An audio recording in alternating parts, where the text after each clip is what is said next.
Hey, I'm Amy and welcome back, and today I'm going to be talking about Fantastic Beasts, The Secrets of Dumbledore. Normally I do these in 2 minutes or less, but I reserve the right to talk about some movies longer that I have a little bit more of an attachment to, I guess we can say. So there may still be an extended cut up on Patreon. Check the description and see if there is a link. I don't know how long I'll talk, what I'm even going to talk about. I have notes, but this is all going to be kind of off the cuff. So let's get started. I love the Wizarding world. I love Harry Potter. It's my comfort food of movies, I watch it constantly. Literally, if there is a marathon on Sci-Fi or USA or whatever, it is on in the background. I actually physically watch the movies at least once a month, and I've read the books dozens of times. So I was kind of excited to hear that they were making a Fantastic Beasts, and I kind of enjoyed the first one. There are so many things I would change about it. It's not as good as any of the Harry Potter movies. And if you want to see my thoughts on what I would change, I wrote a Letterbox review on it a couple of days ago, and we also talked about it in a recent Nostalgia Effect podcast episode. But when Crimes of Grindelwald came out 3 years ago now, I was interested to see it, and I really did not like it. I rewatched it again before watching Secrets of Dumbledore, and I kind of liked it even less. But last night, I kind of was watching it in the background while playing Lego Star Wars and realized maybe I didn't give it as much credit for what Secrets of Dumbledore brings in, and I will talk about that in a second. So, because of the mess of Crimes of Grindelwald and how it completely rewrote a ton of stuff that Rowling had as backstory for certain characters and made things even more weird and confusing, I was not excited going into The Secrets of Dumbledore. And even though the trailers looked really fun, I did not know really what I was going into. I didn't know how I would feel about it. So, spoiler-free version, I enjoyed myself. I enjoyed myself more than I thought I would. Also, while I enjoyed myself, there are still quite a few things wrong with it. Still very, very confusing and weird. So, now on to the spoilers. Before I really get into the things that I liked about it, let's talk about the things that I didn't like about it, just because they're at the top of my head. There are parts of Crimes of Grindelwald that I think, because they got such a bad reaction from audiences, they rewrote or kind of retcon them a little bit here, but they don't kind of wrap up or explain a lot of other things within this whole story, unless they're doing that in the next 2 that they're releasing. And because of that, it kind of gives me a little bit of a renewed sense of interest and fonder feelings towards Crimes of Grindelwald, just because I can look back at that story and say, oh, they weren't completely changing this specific character's backstory. They were changing another character's backstory who I didn't necessarily look as much into when I was, gathering all of this weird information that I have in my brain. They also, and this is a totally small little thing, do not explain why Grindelwald is now Mads Mikkelsen and not Johnny Depp. It's not like a huge deal because, in the first one, he was Colin Farrell and then changed into Johnny Depp, but at that point in time, he did physically change. He was a totally different character, different person. He was Graves as Colin Farrell before changing into Grindelwald, Johnny Depp. And here, it's a whole new person who's playing the same character. Kind of like they did when Richard Harris passed away after the Chamber of Secrets. So it's not like a huge deal, and it's not deducting any points for me. There's also one of the big storylines, and Eddie Redmayne kind of in talk shows said that this was kind of a Harry Potter Magical Ocean's 11. And I can see that. It feels a little bit like an Ocean's movie, but the whole conceit of them having it like this Ocean's heist movie is that they are tricking Grindelwald, who's able to see the future, which is completely new.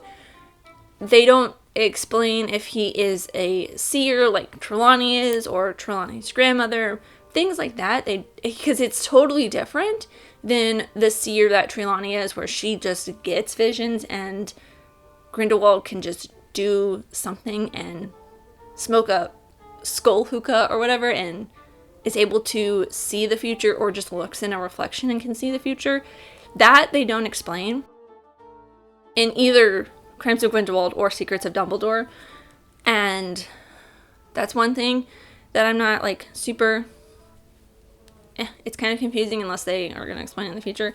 And then the other thing is, the whole conceit of them doing this heist movie kind of thing is to trick Grindelwald into not knowing what they're not, or not knowing their full plan. So he can kind of like,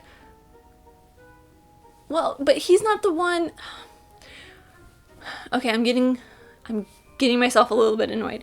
So it's not like he is reading people's minds with I can never pronounce it correctly. He's not a legiment like Queenie is.